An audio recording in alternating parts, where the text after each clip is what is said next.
order. Please stand for the flag salute. I pledge allegiance To the flag of the United States of America, and to the republic for which it stands, one nation, under God, indivisible, with liberty and justice for all. Will the clerk call roll, please?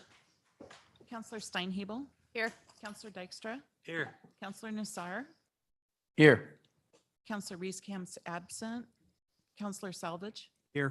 Counselor Olfers. Here. Thank you. First up, we have the consent calendar. We have the Lebanon City Council agenda for tonight. We have the Lebanon Planning Commission, Marcellus Angelford alternate candidate, Board Minutes Planning Commission, Trees and Trail Advisory Committee, and the council minutes from July 13th. Take a motion. Move to accept. Second. It's been moved and seconded to approve the consent calendar. All those in favor say aye. Aye. Those opposed? Consent calendar is passed. And next up, I just wanted to mention, we started at 5:30 with a executive session. We did our city manager review, city council, our city staff did a review of our city manager, and it was quite a glowing review, quite honestly. And anything that was negative in there was addressed, but it was very minor. And everything was just really positive. I think the council and staff are extremely happy with the direction that we're going. Your leadership style, leadership in the city has just been really good. So we're very happy with that. And thank you for your service. And if you'd like to comment, you can. Just my appreciation for the kind comments from everyone, and I look forward to another year. Thank you. Very good. Thanks.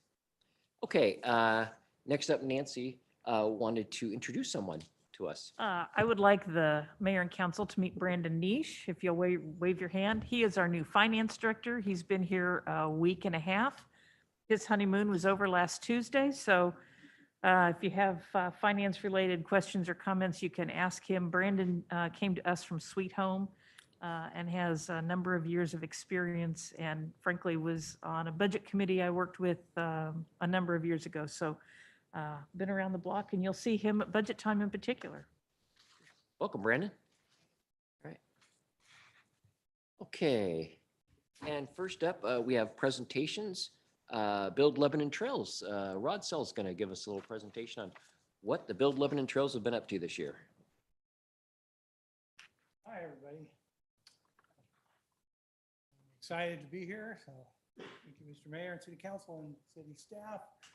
I'm going to spend some quality minutes, very few minutes, hopefully, because I know you're really busy, but we're going to have some fun. We're going to look at some pictures. I'll tell you what we've been doing and go from there. So now's the test. Is it going to work?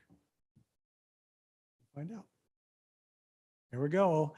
So Build Lebanon Trails is here because we have a partnership with the city of Lebanon. We wouldn't even exist without that partnership. There wouldn't be a city of Lebanon. And since 2005, it's always been about connecting the community, and that's what we're still doing. The vision is to have a continuous, fully interconnected, fully accessible trail system that goes to every neighborhood in our community.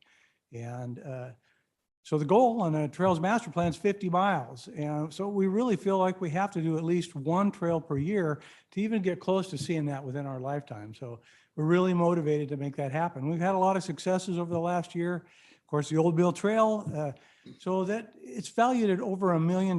We raised almost $1 million in private funds to build that. And we've Built Lebanon Trails, gave that to the community and gave it to the city. So it's a big success. I think the model was wonderful that we built it and made it happen.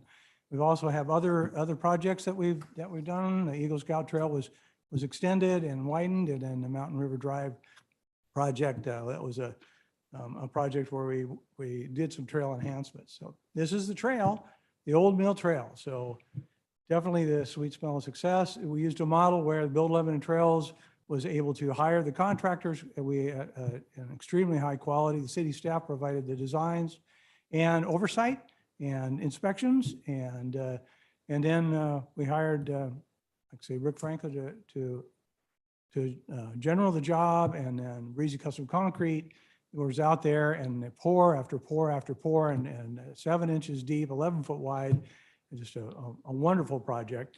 And we had volunteers out there. Every night that there was a concrete pour, there was a group that came out, set up their chairs right on the gravel, and protected that new concrete. So really think that trail has really made a huge impact in the community already. Trail usage way up. I think it's 100 times what it was 2 or 3 years ago. So this is some of our volunteers out there, and here's this wonderful trail, lighted at night, and it actually survived our first test with a snowstorm. So you would have had to be quick to get out there to see that, but it was just beautiful. So an aerial view during construction, here's what we have, this wonderful trail that's always has people on it. I'm just amazed. So we, of course, had a celebration and recognized all the people that were involved with making it possible. And thank you all for being there. And it's just really bringing the community together. So Build Lebanon Trails does a lot of things in our community. For one, we have monthly events where we invite the public to come and have a great time with us and to explore the trail system. We have the bug crawl. This is one of our great volunteers. A poker run, which is our only fundraiser last year. And then we have the trail hikes. We have the downtown historical hike in December. It was very cold. The bug crawl, where it's a full family event. I don't know what, this dog looks lost to me. What happened there? And the Northside community. This is what it's all about. It's all about family. It's all about kids being out there. It's all about the volunteers coming out and the participants. Doesn't matter what the weather is. Everybody just shows up and they're really enjoying the trail system. I think the Old Mill Trail was a big deal because we connected some major trails, and we want to continue that. We're very thankful to have all of our sponsors. One of our events is the paddle, and that's coming up next month at Cheetah Lake. And then we have sharks that show up for events. But we also have a lot of work groups. We like to have fun, so we've named a lot of these work groups. So we have the dry hards. They're the ones that watch that concrete dry. And the wipeouts, we have a quick response graffiti removal. We've been hit a lot recently with graffiti along the trails. But you go out there, I don't think you're going to see graffiti because we're always getting it removed. Really an active group. The water brigade, the new trunks, the workouts, I mean, we'll have more. I know there's going to be more volunteer opportunities and more activity with everything Build Lebanon Trails doing. So we really think that we have a lot of value added. It isn't just the trails that we're building. We believe that we contribute a lot more than that in several different ways. I don't know what the next group's going to be, but I'm sure we'll have a fun name for it. We got a little pause here. It may have failed, so it should have rolled by now. Oh, there we go. Okay. So value added, one is the kiosks that we've been building. These volunteers came out and they built these super high quality. They're going to be there longer than we're going to be alive. Definitely. They're really well done. They're built to last forever. And again, it doesn't matter how hard the work is, how cold it is, how warm it is. The volunteers are going to be there. We keep all the signs along the trail system in good shape. We install new wayfinding signs along the trail system. And that's another value added thing. And we just did an interpretive sign redo for all of the Cheetah Lake signs. They're all fully ADA accessible now. They're all new frames and all new interpretive signs. And we put these wayfinding signs all around the trail system to really help people find their way. And I think that's all helped with the value of the trail system and how much people are liking it. We also put in benches. We put in 40 benches. We've got another bench to go in. And the benches are important for a lot of reasons. People love sitting on the benches and just looking at the wonderful green areas that we have saved for them to visit because of the trails plan. We have more to save. We have more places to put in benches, and we're going to continue that throughout the trail system. But another value added is we plant trees. We've planted over 300 trees, and 51 of those was on the Old Mill Trail. And again, the plantings are even high quality. John Digges is one of our big volunteers. Of course, he's an expert at landscaping, and he helps us to make sure that we don't lose trees, that we plant them right. So we we have those regular work days, and we have people come out. There's John again. You're going to see John a lot because he helps us a lot. We do tree removals along the trail system. And why are the trails happy trails? Because we have a lot of volunteers, and the volunteers, they just have a great time.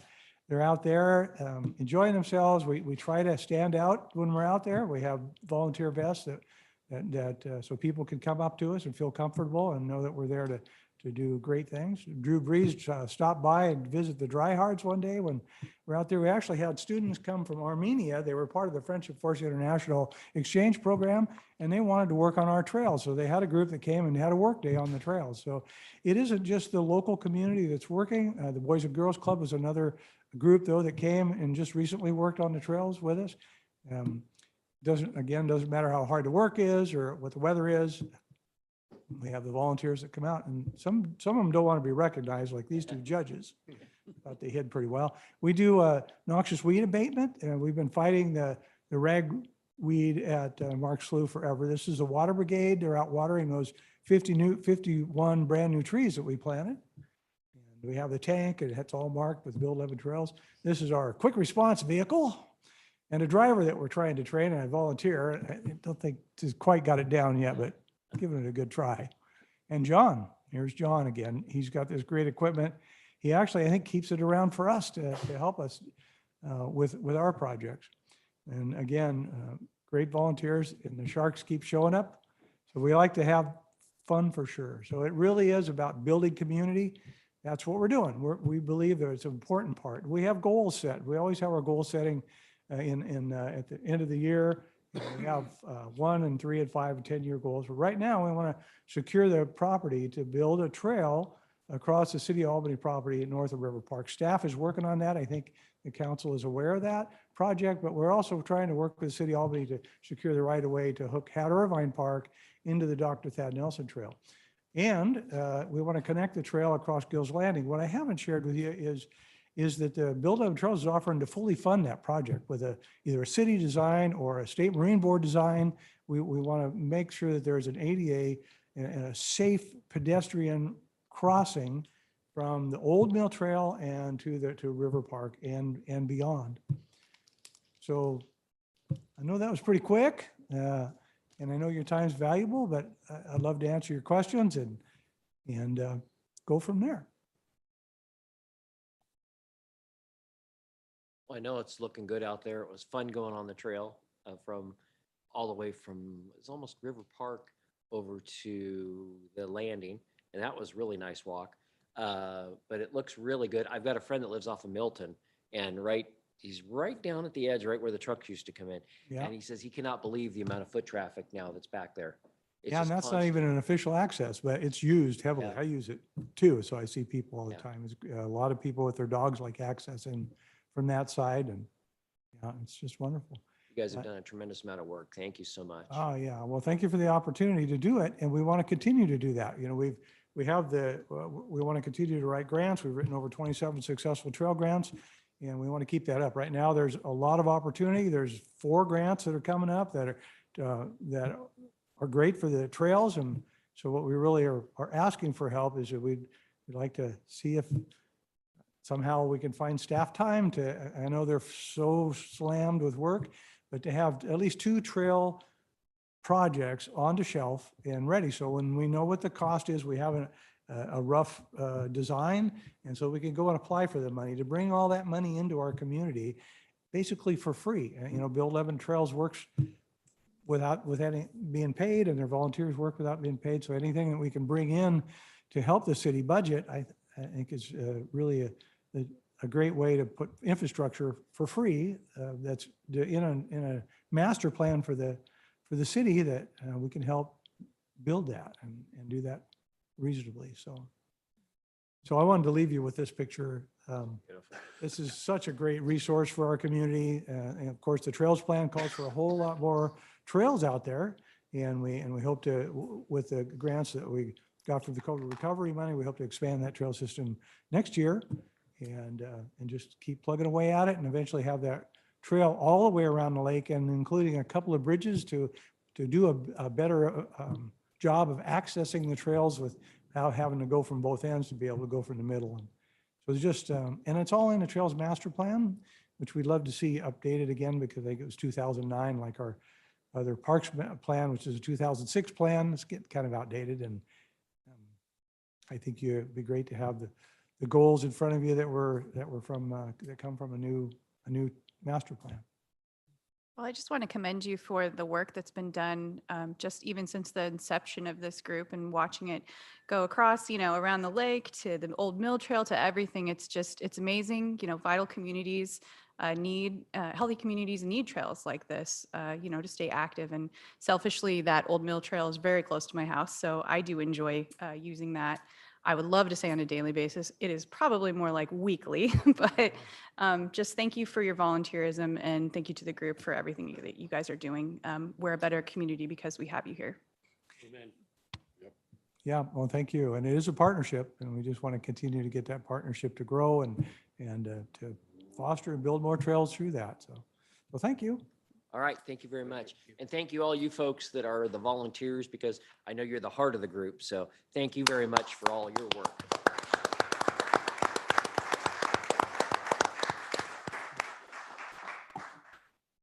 Okay, next up, Lebanon Downtown Association. Cassie Cruz.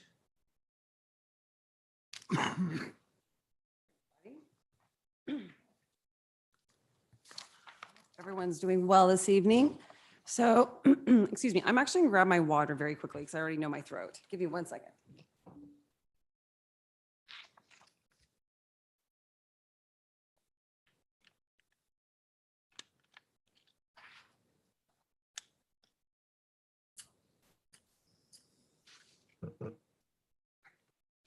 Now I'm here.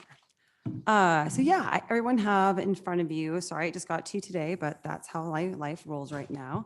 But in front of you is kind of the downtown update that we have, kind of covering a couple items. First in front of you, we have the year-over-year foot traffic that we have seen downtown and the dollars spent. And those dollars spent are approximately $20 based off of the national Main Street average projected by Oregon Main Street, which a lot of that, as you see there, goes into retail, dining, fuel, entertainment, and et cetera. So last year, and this is at what you see, the numbers in front of you don't give you an entire picture, but last quarter, we end up having 154 visitors come into our downtown area, where this year we've had about 300, so we were able to double that. But in that reality is that 300 came from one event. We sadly this year had to cancel our First Friday. So if we would have had our First Friday that was supposed to be held in May and June, that number would have grown exponentially.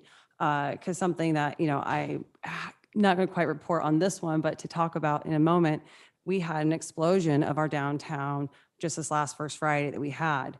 So that number at 300 would have grown by quite a bit more if those two events had occurred. So that 154 that we brought in last year, year over year, that went towards 2 First Fridays actually. And that was still coming out of the pandemic. And and we've seen kind of as a community that people have been kind of hesitant in the beginning to kind of when we were starting to open back up. And that was okay. And we kind of expected that. But now that we're in the full swing of a lot of downtown events, so I look forward to third quarter and sharing with you the numbers that we'll be having. But honestly, it's been beautiful to see the people kind of coming together again.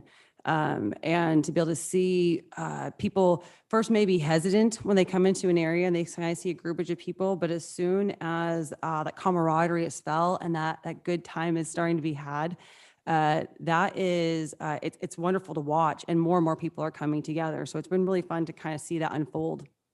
So as you see there, just in us doubling our numbers, we were able to double that income for dollars spent to downtown from 3,000 to 6,000.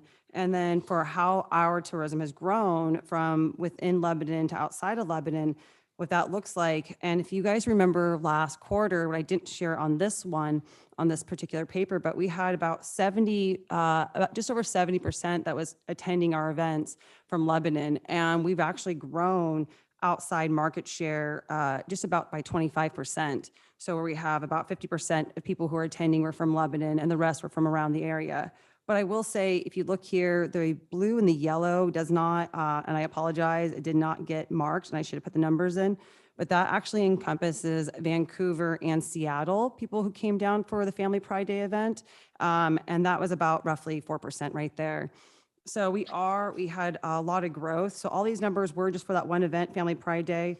We had brought in people from Springfield, Scioto, Portland, Lebanon, of course, Corvallis, and Albany. So that is one event that brought a lot of people down and a lot of revenue to our community, which was really great. And there's already planning to make it bigger for next year, to bring in more people and to utilize a lot and to leverage a lot of our assets of our community with our business owners downtown, to really create more of a welcoming environment so people can not only have a great time having a celebration, but also continue that celebration throughout our community even further. So if there's no questions on this page here, I would be more than happy to go to the next one. Cassie, Yes. this past Friday seemed to be a great success. Could you talk about that? Yeah, absolutely. So not seeing the numbers here, and you'll get these in the third quarter, but I would have to say that first Friday we had alone matched the numbers we had for that Family Pride Day event. Between the cars, the car club people that came downtown, people who just owned their own classic cars, to people enthusiasts, and everyone in between had a great time. Between the pinup contest that brought in people of all ages and all demographics, to just the car club that, people stay on the side of the road enjoying themselves, going into different businesses, checking out our downtown, sometimes some people for the first time. So that event, and this is huge, and I'll get into his volunteer hours, but that was a lot of time. That was put in to make that event happen. And so I look forward to seeing that happen next year. I'm sure it's going to. It was a huge success and a hit for our community, and many businesses were able to profit off of that event because there was just such an influx of people, and they were really wanting to go and see what downtown had to offer. Did you see that there were more businesses that stayed open later that day? There were, I would have to say, for our passports, they were about the same. And then for some of I would have to say for that event there were a couple people, because of how quiet people became coming out of COVID, and the more people that have come out and are participating in these events, the more opportunities our business owners are seeing to stay open during these events. So I would have to say we probably had maybe quite a couple businesses stay open that normally would not have, because it wasn't profitable for them to be operating 15, 16 hours out of the day, because that's where a lot of our downtown businesses are operating at. They are sole proprietor and operator, so they are working beyond overtime. They're spending at least 16, 17 hours at their businesses, so I can understand why for them they need to see that return on their time of investment. But we are seeing that change, so it is fun.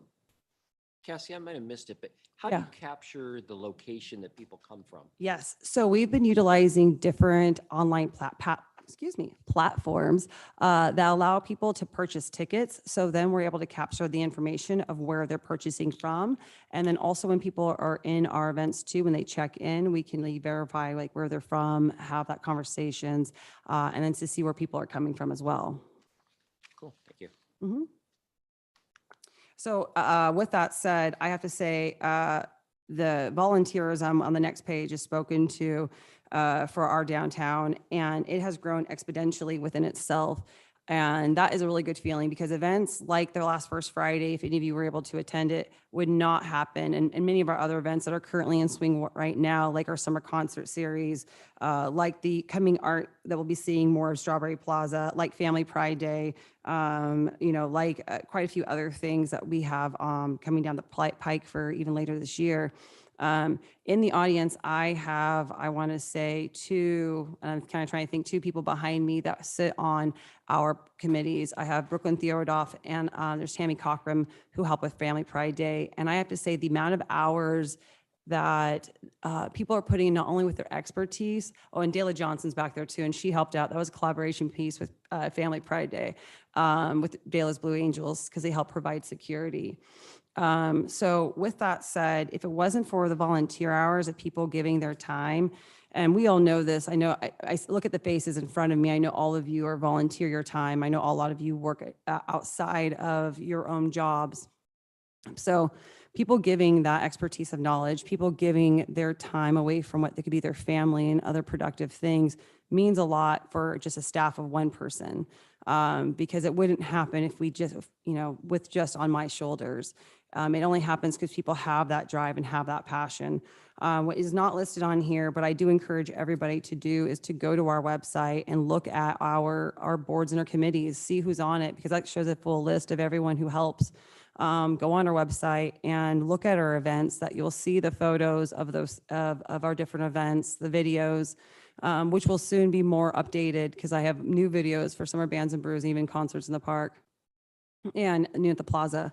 So we have, like I said, last year for our second quarter, we had about 536 hours that were given by people, their time and investment into our community.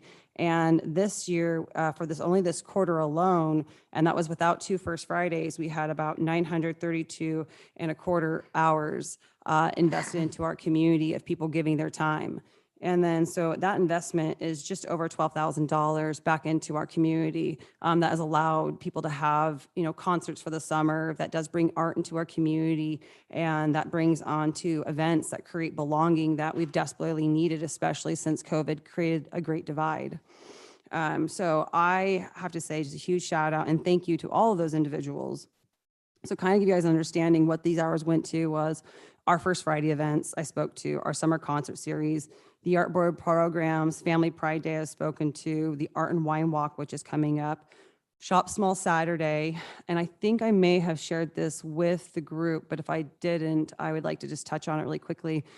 Shop Small Saturday, for those of you may remember years past when we had the grand idea to do the manhole cover project. Remember the great designs that we brought forward, and the council was like, yeah, we love them. And we didn't have the opportunity yet. I like to say yet. I never scrap anything, but yet to have an opportunity to do that. We've taken those designs and we're going to actually utilize them to create. So there's 5 designs, and we're going to create 100 wooden ornaments that will just say Lebanon, Oregon, and then the year. Happy holidays, and of course the year. And they will have the design so we can honor the artists, the work that was done, and then people can have a little piece of Lebanon for their holiday cheer. So we were going to have 25 businesses sign up, and each business will only get a select few. And the first business people to come in will end up getting an ornament, and the purchase only has to be $10 or more, and they can get a free ornament. And that allows it. And the reason why we set the cost lower is that we want the opportunity that if a child goes in there and just wants to be able to get something for their family, they can spend $10 and get an extra additional ornament that then is their part of Lebanon, their piece of history they could take with them forward. So that's something that's really cool that'll be coming up. That's all underneath the promotions committee umbrella. So when you look at our website, you see promotions committee, those are the individuals who are putting on all those things and that thoughtfulness in planning. And so then we have our design committee, which focuses on the facade, the beautification of our downtown and everything else. So not yet presented to you today, but in third quarter, you will see information from our Photo Voice project. That was an opportunity we ran through our website and on through Facebook, a chance for residents really just to kind of take a photo and maybe let us know the things that are working, that are not working, the things they're excited about in our downtown. So we can know what, the good, the bad, the ugly, to know how are we working and shaping ourselves within our community. And we have some really great feedback, and I'm looking forward to sharing that with you, but that is just now closing up. And then we have our Oregon Main Street Revitalization Grant, which I will get to on the next page, but not quite yet. But we had, Oregon Main Street was given funding for them to be able to have a revitalization grant, which is a $200,000 grant opportunity, and they're going to have it for this year and next year. And then, of course, with our Economic Vitality Committee, we've worked on business surveys where our Economic Vitality Committee actually goes out into the businesses of our downtown merchants and asks just questions. How are they doing? How, what is going on? How are we serving you? How can we improve? And we learn a lot. We learn that, our communication needs to be strengthened. And that helps me to know where I'm pitfalling, because not everyone reads emails. Not everyone has the ability to have the time to have someone come into their office. So having to know how we can strengthen ourselves with our volunteers within our block captain program to be able to get the information out and to make our downtown merchants informed.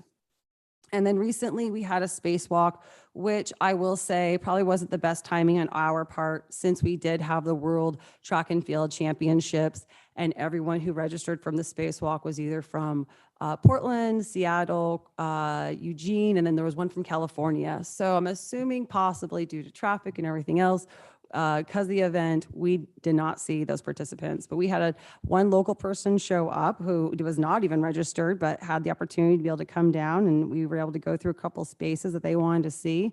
And then we plan to end up having that event again, but make sure we don't have it on a day that's going to be a high traffic impact volume for Oregon in itself. And then if you see in the asterisks there, this is something that was not conceived in the second quarter, but this is something I want to bring up to the council right now to kind of give them an understanding. And I understand this is our volunteerism, but this kind of gives you light to the health and wellness of our downtown. Despite our events, despite the people that we bring to drive into our community, one area that we are seeing in this here for Economic Vitality Committee, what's going to be started coming September and run through December, is going to be a SIP shop support event. And this is because we are seeing people who have opened retail stores and they're on the brink of closing. And these are people who maybe either came in during the pandemic and decided to wade through the unknown. And this is now, or these are business owners who have been here for a while. And because of how exhausting it is, to be able to have to work, 14, 16 plus hours a day to keep that pace forward for not getting the return on the investment for people. So we are working on a program that will allow us to have one time a month for people, for the small business owner, retail business owner, to create an atmosphere of hospitality, hence the SIP. And we are going to invite people from our community, hence the shop. And we are going to ask them to buy local, and hence the support. Because if we support our local economy, then we're going to have a thriving downtown of economic growth. That's something that I say, and anyone who ever attends a concerts in the park, noon at the plaza, or anytime allowed to have a soapbox other than this stage right here, I roll out my soapbox and I remind everyone, when they invest in our community, they get something more, and something that's shared at every concert series, because I have all the names of the sponsors on my banners, and of course I read them out. And I don't just stop at, our organization. I remind them when they go to the Boys and Girls Club. I remind them when they look out at the baseball fields. Look at the names and the businesses that are investing in our community, because when they buy a mattress, when they go have dinner, shop local, because you're getting more than just a mattress and dinner. Possibly you're getting a free concert, and you're getting opportunity to bring your family down and creating a sense of belonging. So this is something, again, that is very new, the SIP shop support, but it is something that is dire in our community, so we're not losing that vibrancy we're currently loving in our downtown. So to continue on, though, with the year-over-year impact of that volunteer hours that it takes to create the vibrant downtown, we'd have, again, seeing, the extreme growth within that. We have, like I said, that's just about just over $1,200 that have been invested back into our downtown. And for a downtown that doesn't, a city that doesn't necessarily have a Parks and Rec, that's creating opportunity for, events, that's creating opportunity, because a lot of these hours have been the buildup for our concert series.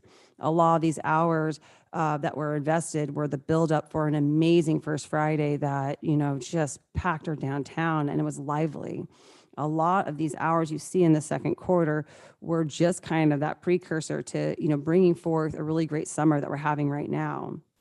So I have to say a huge thank you to everyone. Again, please look at our website, because you'll see the people who are really investing that time in our community.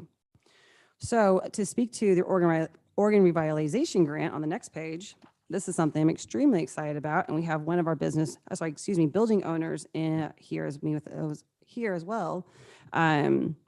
Through the Oregon Main Street, the Lebanon Downtown Association was awarded $200,000 for the renovation of upper floor living. And that was for the Courtney Block building and the Lebanon Hotel. So for the Lebanon Hotel, you can see on your paper there, but that's going to have a 2-bedroom apartment that's starting out on the 3rd floor. And the reason for that is that Peter wants to make sure he starts above. So he would not necessarily start on, the 2nd floor to have that disturbance of work being done above somebody. So he's starting high and working his way back down. But what he's doing and smartly done, he's renovating all the hallways, all the exits. So as he's taking people to show them basically, the model, that model apartment, and as he's, selling apartments, as he's developing apartments, he can show people that vision, what's happening. This is something that the Oregon Main Street was extraordinarily excited about back in 2019, but sadly, the funding was not there necessarily to be able to make it happen. But now with it there, Peter's full throttle ahead and he's making it happen. And so we are going to start seeing that Lebanon Hotel turning into a place of residential living within our downtown, which is something it's been Peter's dream for a very long time. And of course, the Courtney Block building, which is the second oldest building in Lebanon, that was built by Dr. Courtney. That building is owned by Ken and Shelley Jacala, and they are going to be renovating about 3,000 square feet into living space for themselves once that is completed. So adding, that 3,000 additional square feet to our downtown footprint, which prior to that wasn't even listed on the tax documents. So they're getting that back to life and bringing, as you see in here, things like transom windows back to be exposed. So both of these buildings are really restoring and saving that natural character to Lebanon's early heritage. And I would just say both are going to be absolutely beautiful. And one of my goals, if anyone has ever remembered Albany's upstairs downtown tours, if any of you had the opportunity, thank you, have been there. That was an opportunity in Albany where you got to tour the upstairs living spaces. And as a young person, I'd always wanted to live in a downtown space. Salem was my town I hung out in, and I always thought that would be super cool. As I was drinking coffee as a 17-year-old to live in a downtown location. And then as an adult, went to these downtown spaces and saw how someone lived and saw the beauty of that. And now myself, I live in a downtown space and I do love it. And it does have a lot of character and it is fun. So I look forward to, as these places develop, we develop more, we'll be able to have that opportunity. I would also say we do have an opportunity that because of this and the growth and the ability to gain the revitalization grant, we are putting a committee together that will start looking over applications for us for next year, because we will be applying for another $200,000. What it's going to look like, we don't know. We're going to look forward to see what the building owners downtown have in store for us. But that's pretty much it. I've taken up quite a bit of your guys' time. If there's no questions, I'm happy to go, but I'm more happy to answer anything you guys have. Questions? Thank you, Cassie. All right, thank you. Next up is public comments. Citizens may address the council by filling out a testimony comment card prior to speaking. Hand it to the city recorder. Each citizen is provided up to 5 minutes to provide comments to the city council. The council may take an additional 2 minutes to respond. City recorder will accept and distribute written comments at a speaker's request. And first up, we have, Nathan Conroy. Is it Conroy? Yeah. Okay.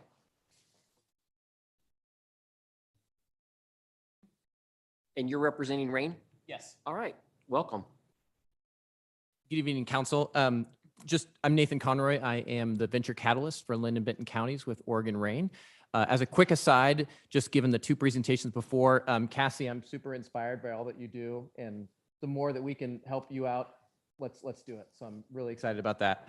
And then also, I'm an Albany resident, but I have gotten into the habit of bringing my running shoes every time I come to Lebanon because I love hitting the mill trail, and I mean that sincerely. It's so inspiring and awesome. I'm here just really briefly to say that I have submitted to Kelly and to Alicia the Q2 report for Rain's activities. Just wanted to say a couple highlights. Number one, she's too shy, but we have hired on and fully ramped up Raina Waltz. Raina, we went out and got funding from Business Oregon through an ROI grant to double my capacity and bring on Raina. She's a great addition because I work in tech, is my background in entrepreneurship. She comes from a brick and mortar business in Monroe and brings a whole different perspective and skill set that helps out entrepreneurs like many of those in Lebanon. I'll say that Lebanon is the priority city. I serve 8 communities, but Lebanon is by far my biggest partner and supporter. We've made a big effort to be more visible in the community, active in things like the chamber, active here in town. We had an accelerator in the spring. And every week when that virtual accelerator was going on, we held in-person watch parties at Mugs upstairs and sometimes over at Western, and just want to really be present in the community and serve entrepreneurs. A couple highlights is that last quarter, we finished up a record-breaking Moneymaker Accelerator focused on digital marketing. That's really popular with businesses, especially those that struggled as the pandemic started and needed to sell more online. We're building on that momentum by running a accelerator right now that's focused on financial management.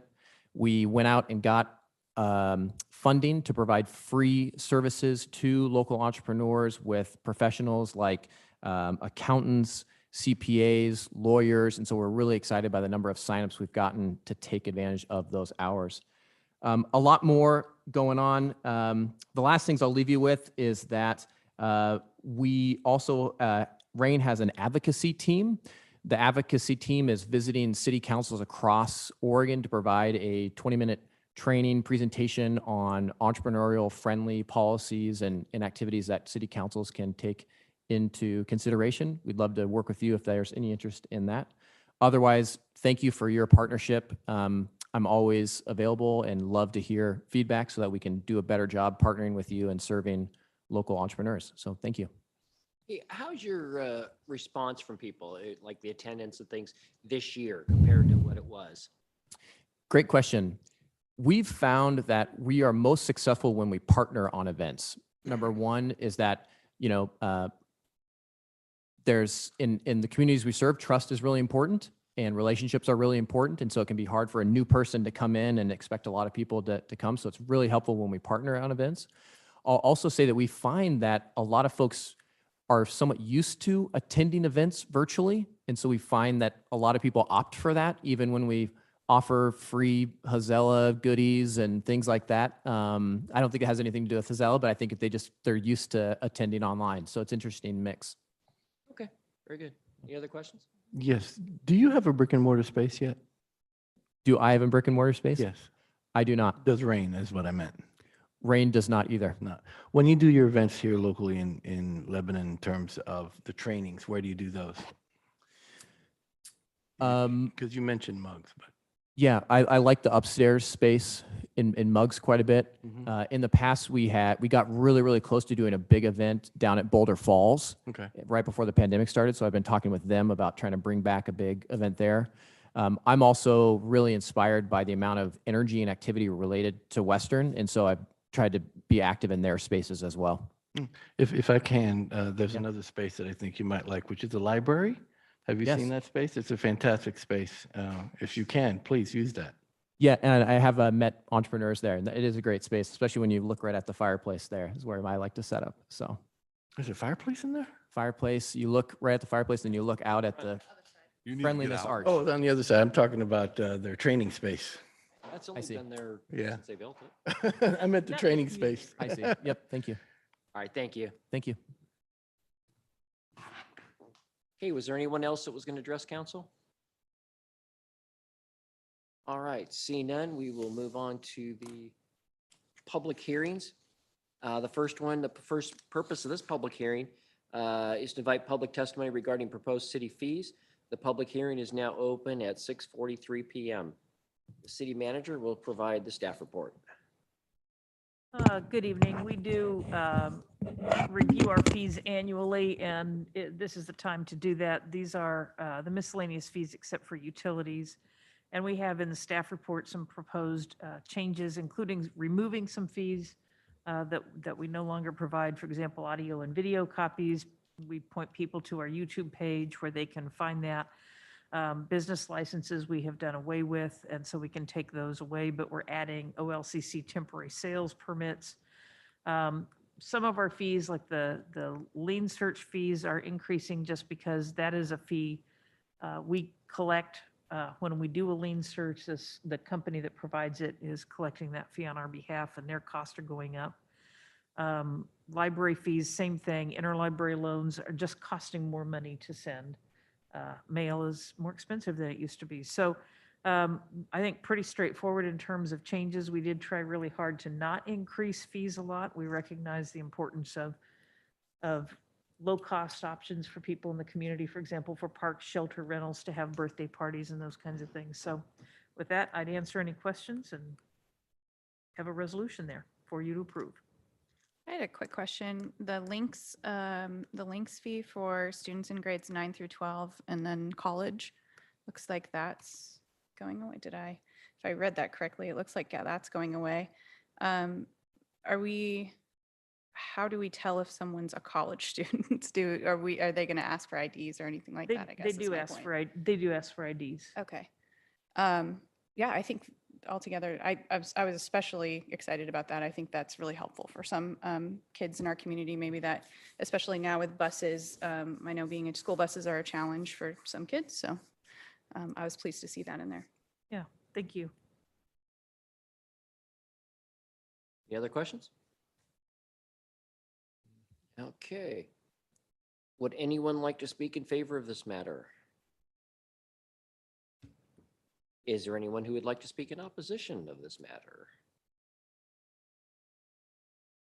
Public hearing is hereby closed at 6:46 PM. And discussion will be limited to city council and staff at this time. Any city council discussion? All right, will city attorney please read the title of the resolution? Resolution number 2022-18, a resolution amending fees and charges for city services and repealing Exhibit A fee schedule of resolution number 2021-16. Call for a motion. Move for approval. Second. It's been moved and seconded to approve resolution 2022-18. All those in favor say aye. Aye. Those opposed? The resolution passes. Thank you. Thank you. And next up, we'll close that public hearing, and we will now open at 6:46 PM the public hearing for annexation A 22-04. And your patience is appreciated as our city attorney goes to the required hearing process. Thank you, Mr. Procedures. Mayor. Tonight's hearing will be pursuant to the quasi judicial hearing procedure set forth in 197-763 Oregon law. Commencement of the hearing, we will ask that all counselors will announce any ex parte contact or conflicts of interest. As always, if you have any questions as to what that is, please feel free to ask. We'll start out with the staff report. After the staff report, allow questions of staff by commission. We'll allow public testimony in the format that has been provided in the notice of the action. Public testimony from the audience members or anyone online may provide oral or written testimony concerning issues relevant to the hearing. Please recognize that all testimony or evidence must be directed towards the criteria that is described in the staff report or other criteria in the comprehensive plan or land use regulations. Note that failure to raise an issue, including the constitutional issue or other issues related to the proposed conditions of approval, if any, accompanied by statements or evidence sufficient to afford the council and the parties an opportunity to respond to the issues, precludes any appeal to the Land Use Board of Appeals. The issue may be the basis for an appeal to the LUBA, shall be raised not later than the close of the record or following the evidentiary hearing. Such issues shall be raised and accompanied by statements or evidence sufficient to afford the city's decision makers and the parties an adequate opportunity to respond. When you address council, please state your name and address when you testify. We'll go through procedures where the applicant will go first.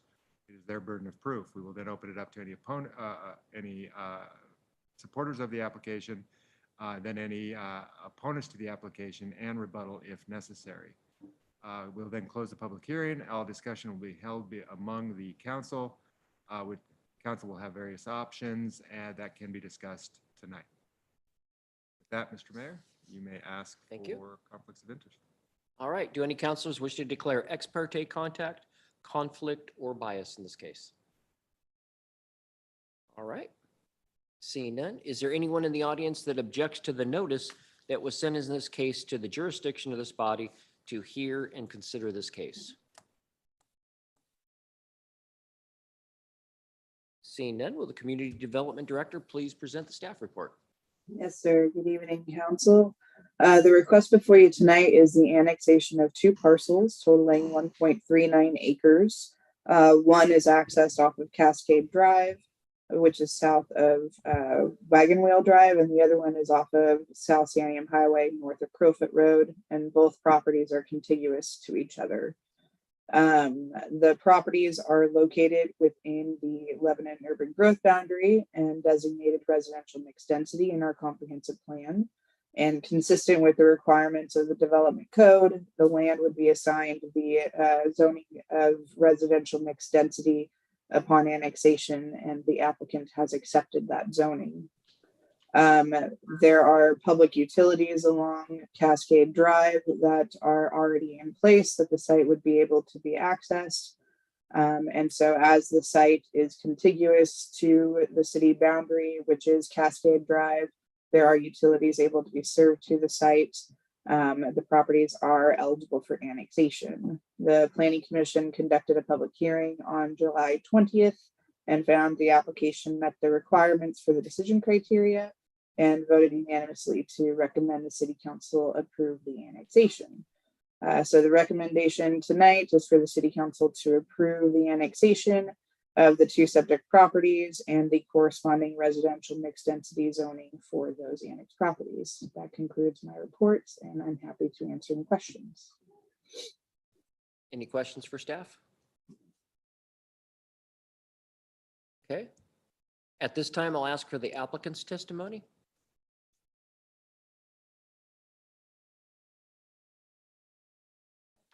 City Council. My name is Laura LaRock. I'm the applicant's representative. I work with Udall Engineering and Land Surveying, and the address is in the application packet. So as always, Kelly does a great job giving an overview on the application because this one is rather straightforward. I don't think I need to repeat what she has already said, but I did want to be available if there was questions about the application. Okay. Were there any questions? Yes, I guess I have one. Oh, go ahead. So it's residential, all access is going to be off Cascade Drive, correct? That's correct. Okay, Yes. nothing off Highway 20. No, there is a subdivision proposal that the Planning Commission will review next Wednesday. And that development proposal includes access off Cascade with no access to the highway. Okay, thank you. Okay, thank you very much. Thank you for your time. Okay, is there anyone who would like to speak in favor of this annexation? Is there anyone that would like to speak in opposition of this annexation? The public hearing is hereby closed at 6:52 p.m. And if all further discussion will be limited to council and staff at this time. Any discussion? All right, seeing none, will the city attorney please read the title of the ordinance? Ordinance bill number 2000. Ordinance bill number 2022-08, ordinance number 2984, a bill for an ordinance annexing and zoning property following consent filed with the city council by landowner in said area pursuant to ORS 222.120 and ORS 222.170, file A22-04 P&T development. Call for a motion. Move for approval. Second. It's been moved and seconded to approve ordinance bill number 2022-08. All those in favor say aye. Aye. All those opposed? Motion passes. Thank you. Okay, moving on to regular session. Recognizing September 11th as Patriot Day, 9/11 Flag of Honor across America Day, and National Day of Service. Dayla Johnson.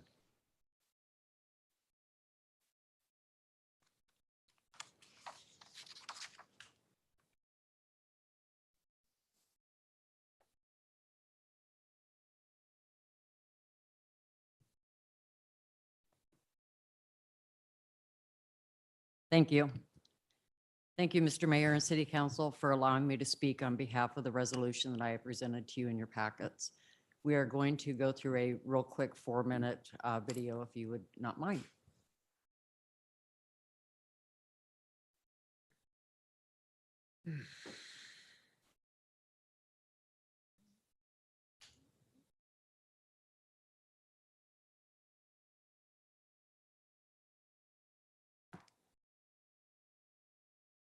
Take 2. That was a quick 4 minutes. That was.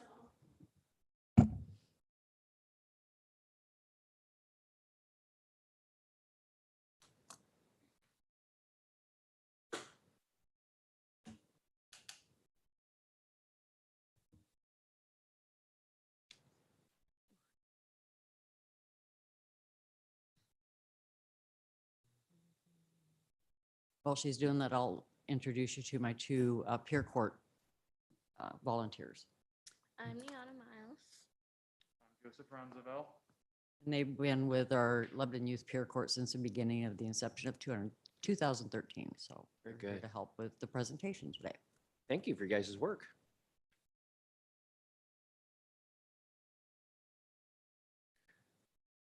While we're waiting, I'd like to congratulate you and your team and everyone that worked on that fantastic event the other night. So thank you and congratulations, and thanks for putting the the chief in the water again. It was awesome, and it was a great event. It really was. Thank you.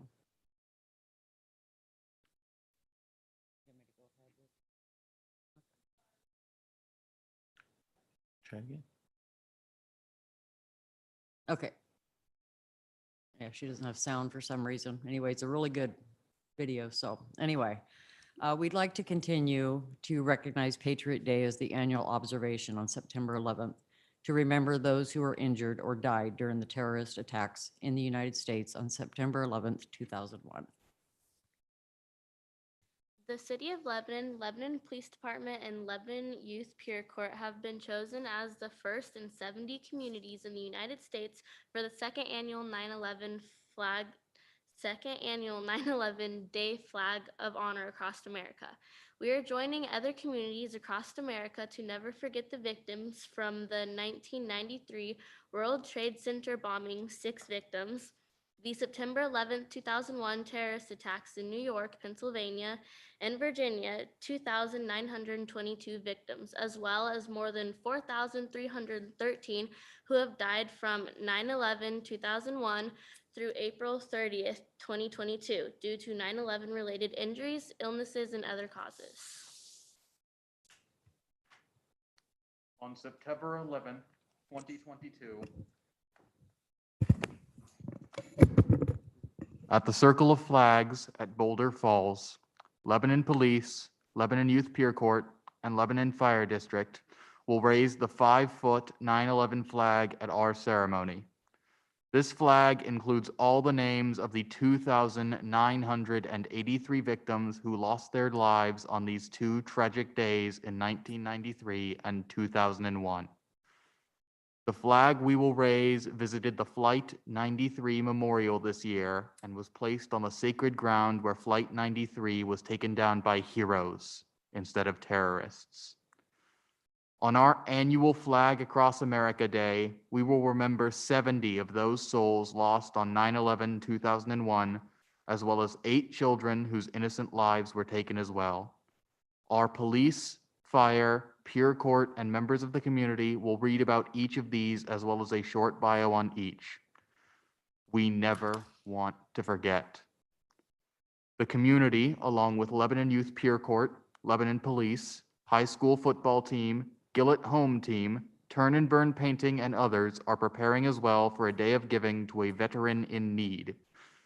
Our goal will be to give him a ramp so that he can safely enter his home without injuries, paint his home, and spruce up the outside with some much needed maintenance.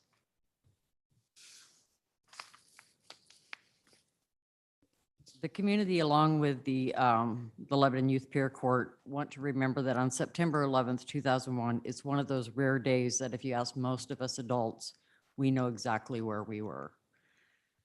And we know what the reaction was at that moment of what we had.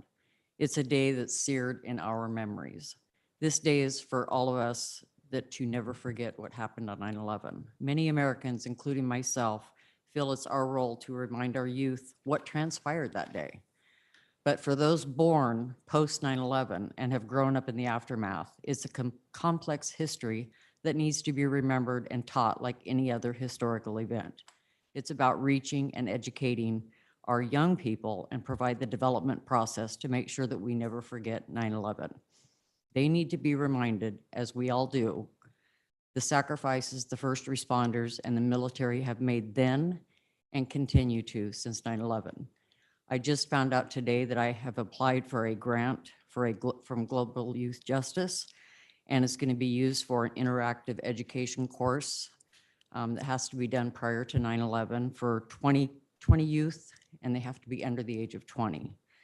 This grant can only be given to these kiddos. We only have 20 communities that have been chosen. Lebanon has been one that was chosen out of the United States. So that's one community out of 20 throughout the United States. And again, it's a test pilot for education for future years. We want to thank you for considering the resolution that we submitted to be recognized as September 11th as Patriot Day, 9/11 Flag Across America Day, and a day of national service. Thank you. Thank you very much. Discussion. Ms. Dela, again, congratulations on the work that you have done on this. Could you go back and explain the part where we're one of the only communities that is doing this or has received this recognition?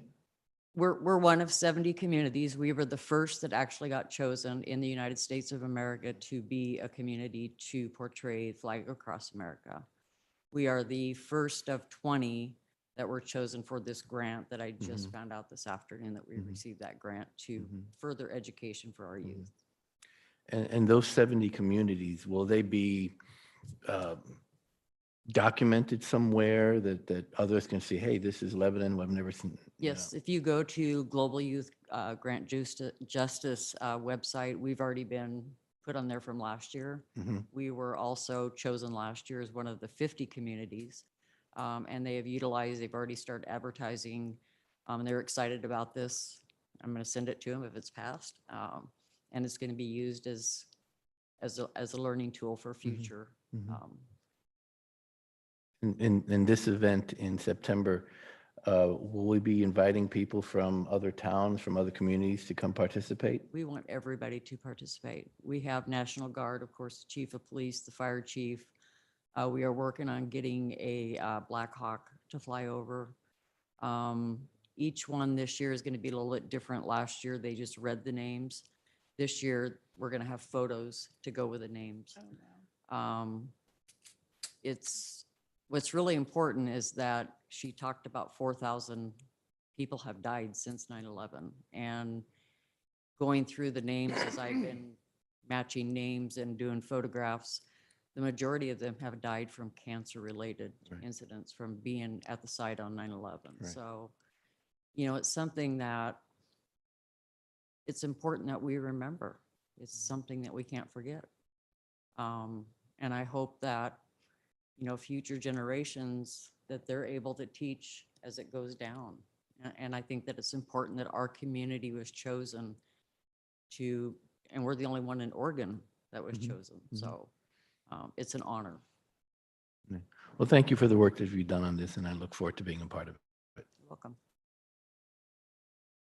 Any other questions, comments? City Attorney, read the title of the resolution, please. Resolution number 2022-24, resolution recognizing September 11th as Patriot Day, 9/11 Flag of Honor across America Day, and a National Day of Service. Ask for a motion. So moved. Second. Been moved and seconded to approve resolution 2022-24. All those in favor say aye. Aye. Aye. Those opposed? Very good. Resolution passes. Thank you. Thank you. Thank you for all your hard work on the 9/11 project too, by the way, every year. Okay, number 4, declaring the existence of unforeseen occurrence or condition authorizing a budget amendment for the city of Lebanon, 2022-23 budget, Lupine Neighborhood Sanitary Sewer Rehabilitation Project. I was going to try and come up with a bigger name for that when I You read it. could've. but I'll look for next time. Thank you, Mr. Mayor and City Council. In July, we were here and had a discussion, and council awarded the Lupine Neighborhood Sanitary Sewer Project. As part of that discussion, we talked about the need for additional funding in order to make it whole. The thought was to use some of the contingency, actually quite a bit of the contingency that's in the wastewater fund to make that whole. What you have before you tonight is a resolution that does just that, would appropriate the contingencies of about 200,000 of the 250,000 that's budgeted there to use towards the project this year. And with that, I can answer any questions. Questions of staff? Okay, thank you, Ron. Okay, we'll have the city attorney read the resolution title. Resolution number 2022-22, a resolution declaring the existence of unforeseen occurrence or condition and authorizing a budget amendment for the City of Lebanon 2022-23 budget. Call for a motion. So moved. Second. It's been moved and seconded to approve resolution 2022-22. All those in favor say aye. Aye. Those opposed? Resolution is passed. Thank you, Ron.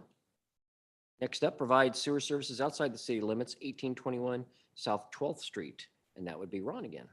Thank you, Mr. Mayor, City Council. What you have before you is a resolution to provide city sewer to residents that is outside the city limits, although not too far outside the city limits. It's kind of an island, South 12th Street between Oak and Airway. The property owner approached us and asked if we could provide sewer service because they have a failing septic tank. Lynn County requires no repairs be done if you're within 300 feet of a sanitary sewer. One of the caveats to this is that they have to apply for annexation. In some cases, they can't annex right away because they may not be contiguous, but in this case, they can, and they've applied for annexation on July 14th of this year. So with that, I can answer any questions, but this is part of our municipal code where we have to have council approval to do this. So we're having to extend out to them. No, actually, there's a sanitary sewer main that runs right in front of their house. I All they've can't got, hear you. there's a sanitary sewer main that runs right in front of their house. Oh, okay. So they just have to connect a lateral. They just Yep. pay to connect up. Yep.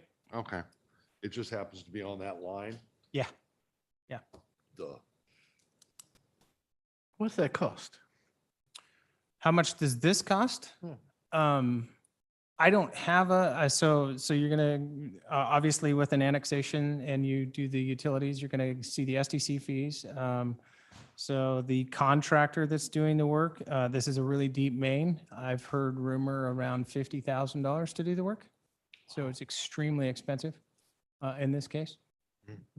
But that said, they're basically rendered useless because they don't have a septic system. So So they're choiceless. it pretty much, yeah, Okay. yeah. Any other questions? Okay, see none, have the city attorney read the resolution title, please. Resolution number 2022-26, resolution to provide sewer service outside the City of Lebanon city limits. Call for a motion. Move to approve. Second. It's been moved and seconded to approve resolution 2022-26. All those in favor say aye. Aye. Those opposed? Resolution is passed. Okay, thank you. Thank you, Thank you, Ron. Ron. Number 6, declaring a temporary delay on, I just can't pronounce it. Psilocybin service centers and the manufacture of psilocybin products and referral to city electors. And that'll be Nancy Brewer. Thank you. I'm with you. I can't say it either. Thank you. At your last meeting, you did decide to refer a 2-year moratorium about allowing psilocybin facilities in Lebanon to voters on the November ballot. City attorney drafted ballot language, published it, and has met the requirements. So attached, there is an ordinance that would codify that 2-year moratorium. And then there's also a resolution that sends the ordinance language to the voters, which is a required effort if you don't just automatically implement psilocybin. So that is here for your decision. I've noticed that Albany has not decided on what they're going to do with it at all. It's up in the air. Still going to battle over that. And with each other. Corvallis has approved it or just allowed it, so. So Philomath is voting on it. If you look at the state, it is all over the map. It is, there are communities going for the moratorium, communities going for no, and communities going for just straight up allow it. And I would say there are places where counties are saying no in the rural areas, but some cities within that county are saying yes. So it's a mishmatch. I think both Albany and Corvallis too, it passed and in their voting area. I think With it their did. electorate, and very it did, close, yeah. it was close here, but it did not for us. So this seems like the right course of action. I think so. Agreed. Any other questions or comments? Okay, I have the city attorney read the ordinance.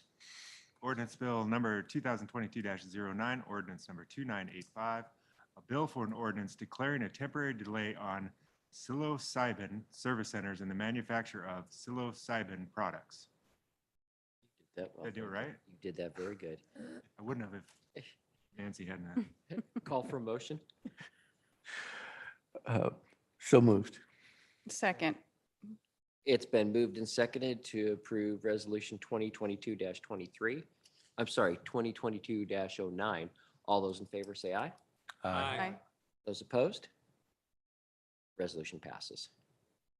Next up, city manager's report. Got to do That's the it. resolution as well. Oh, Yeah. oh, the resolution. That was the referring. ordinance. Okay. And so I will need a motion for the second. I'll go ahead and Move to read it. approve the Go ahead and the read that. resolution. I'll read the resolution number 2022-23. I really want to say the words again, so. A resolu- Psilocybin. Silo, see, I got it wrong anyways. Psilocybin. A resolution referring to the voters of Lebanon, a measure proposing a temporary delay on psilocybin service centers and the manufacture of psilocybin products and adopting a ballot title. Okay, just to clarify, the first was 2022-09, and this is for 2022-23. Call for a motion. Move to approve. Second. It's been moved and seconded to approve Resolution 2022-23. All those in favor say aye. Aye. Those opposed? That is approved. Thank you, Trey. Now Nancy's report.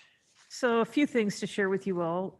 First of all, if you haven't noticed it, the dock is now in at Gill's Landing, so you can go jump off the dock into the river. If you wish to do so, I recommend heartily that you grab one of the life jackets that the fire department puts out there.